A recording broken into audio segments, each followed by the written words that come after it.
That's not stopping some super PACs, however, from throwing money into a contest that has energized the Democratic base at the thought of turning deep red Texas blue come November. This past Thursday, the Democratic Coalition, a liberal super PAC, announced it would be launching an initiative to support O'Rourke's Senate campaign.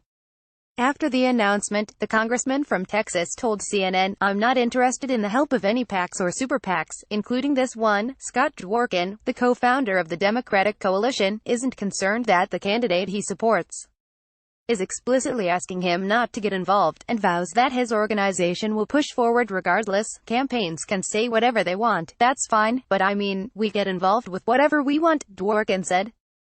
The impasse highlights the awkward dynamic candidates like O'Rourke who have taken a stand against dark money groups face. They can rail against PAC money on the trail all they want, but they're powerless to stop the groups from spending money in support of their candidacies.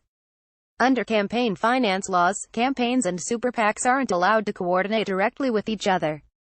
O'Rourke has received nationwide attention because of his stellar fundraising numbers, especially considering he's running as a Democrat in Texas, where no member of his party has won a statewide race since 1994. In the first 3 months of 2018 alone, O'Rourke raised $6.7 million and had $8 million cash on hand, while during that same time period, Cruz raised $3.2 million and had $8.1 million on hand. In April, Democratic donor Mark Stanley announced he was launching his own super PAC, FTC PAC, which is short for Fire Ted Cruz, to support O'Rourke. And billionaire Tom Steyer has also said he was considering getting his super PAC, Next Gen America, into the Senate race. Then, as now, O'Rourke rejected the super PAC support. Since then, Steyer hasn't taken any public steps towards supporting O'Rourke's campaign, while Stanley has vowed to move forward. Dworkin and the Democratic Coalition are taking the latter's approach. "It's a great stance to have, but with 500,000 members and one of the biggest progressive bases, and having the biggest online operation in the party, I think that we're gonna support him, no matter what," Dworkin said. Dworkin said his group is still planning its budget, so he doesn't know how much they plan to invest in Texas. Recently, the Democratic Coalition has received criticism because of the high fees the group has paid out to its own staff, including Dworkin.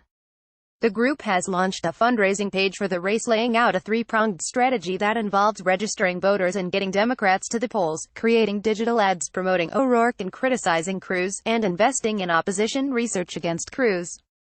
O'Rourke is explicit, though, that he doesn't want the help of Tom Steyer, the Democratic Coalition, or any other outside group. "As I said when asked about Tom Steyer's super PAC, thanks, but no thanks," O'Rourke said. "For Democratic Coalition, for Tom Steyer, for any PACs or super PACs considering doing this, we don't want their involvement. That's not how we're running this campaign." But Dworkin wasn't deterred. "If campaigns ever have complaints, we respect their complaints," he said, "but there's nothing that he says that can change everything that we're doing."